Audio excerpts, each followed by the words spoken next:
guys, I'm Jasmine. Welcome back. Today we are continuing my Revisiting the 90s childhood memories series where we discuss a multiple of different topics as far as our experiences within the 90s, toys we liked, toys we wanted, shows, movies, food that we liked as well as hated when we were 90s kids. Today I'm going to be talking about the first day of school since it's that time of year because I vividly remember certain things and this actually could be something that most kids experience in general, but I know I can vividly remember certain things about first days of school when I was in the 90s. So firstly, it was the concept of on the first day of school or the first week of school, I ate good for breakfast majority of the time. Now don't get me wrong, sometimes I would eat good breakfasts and sometimes it would be Nutri-Grain bars, okay?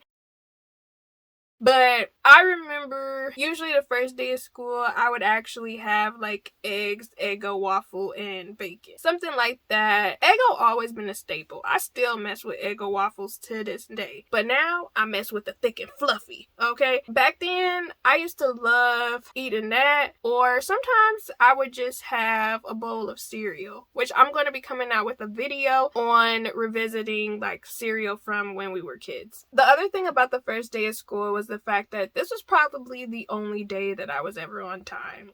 I will actually go through my whole routine in a future video, but when I tell you I was late faithfully practically every day in elementary school, specifically because I was watching a show that I absolutely loved when I was a kid, so I would literally be like 20-30 minutes late. Let me know in the comments if y'all can think of what show I used to be late to school watching, but yeah, I stayed being late faithfully, but on the first day I was on time. Probably the first week or first 2 weeks I was on time, but after that absolutely not. I used to love showing off my backpack or lunchbox, especially when I got a new one. Some years we would skip buying me a new backpack or a lunchbox, but I loved when I would get a new one because I could be like, this is something I had input on. This is something that really represents me that I like. And especially if it was like a cartoon character or something that you really like. Although 9 times out of 10, I would just get something that was more a plain color. Like I remember I had this specific blue and black book bag that I absolutely love. To this day, I still remember that book bag. Seeing your friends was always great. Making sure that you guys were like in similar classes or just being excited to see them in general, because I know my mom was very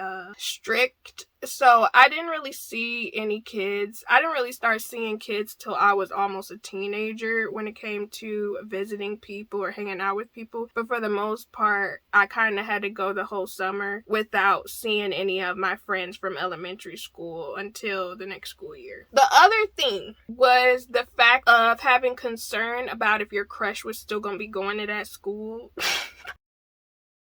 Man, when I tell you, I remember specific crushes that I had in grade school where I would kind of be wondering like, are they still gonna be there when I get to school? Was there gonna be a new guy that I might end up liking? Man, later in the 90s, that was when I feel like I was starting to get a little boy interested and boy focused, where I was kind of wondering, I might have crushes or like people and stuff like that. And it was always the concern because you never know what you could expect in certain situations. Like I have stories where I vividly remember certain situations happening in elementary school where it was just like anxiety, embarrassment. Why is this boy talking to me or doing these things?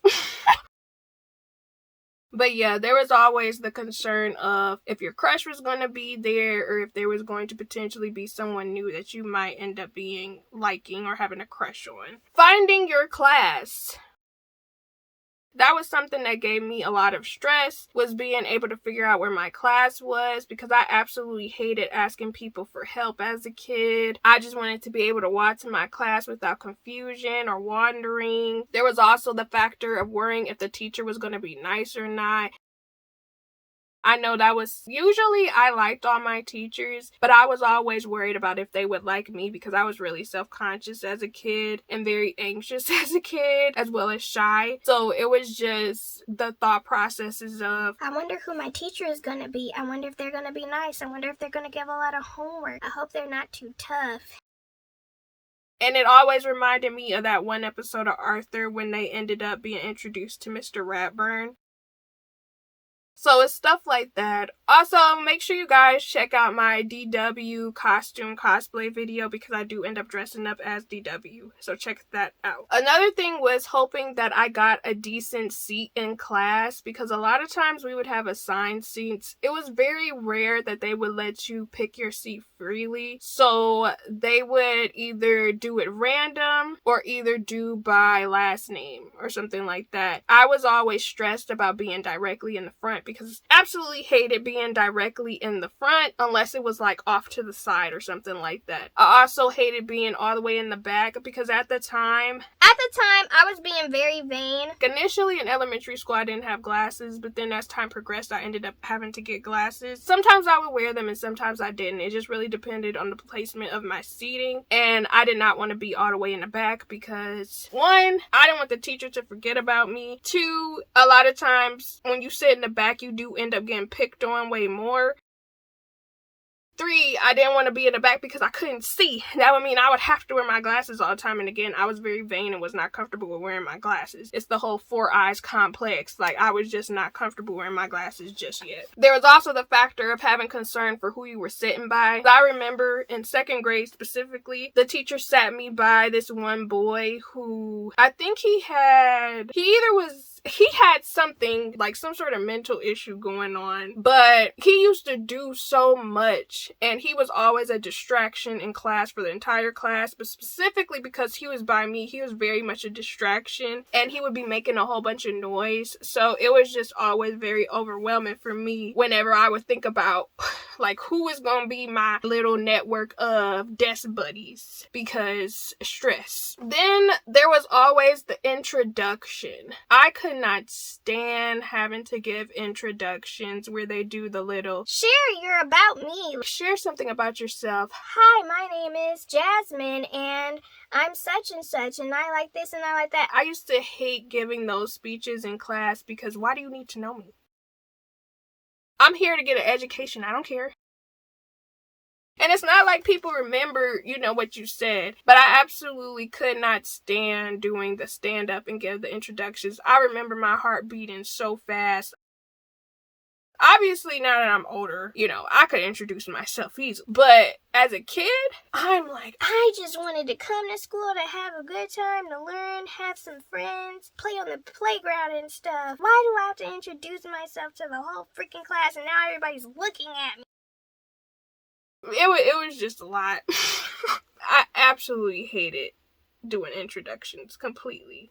But what are y'all thoughts in the comments down below? What do you remember about the first day of school? When you were in elementary, what do you miss? Did you mind doing introductions? How did you feel about seating arrangements, meeting new teachers, meeting new kids, seeing your friends, potentially meeting a new crush? What were your thoughts about it within your first day of school? Let me know in the comments down below. Make sure you guys check out my Revisiting the 90s series where I go through all these different topics that relate to 90s kids. Also, feel free to make any recommendations of topics you would like for me to cover because I would love to hear from you guys. But I'll be seeing you guys again soon, so stay blessed, stay positive. Bye.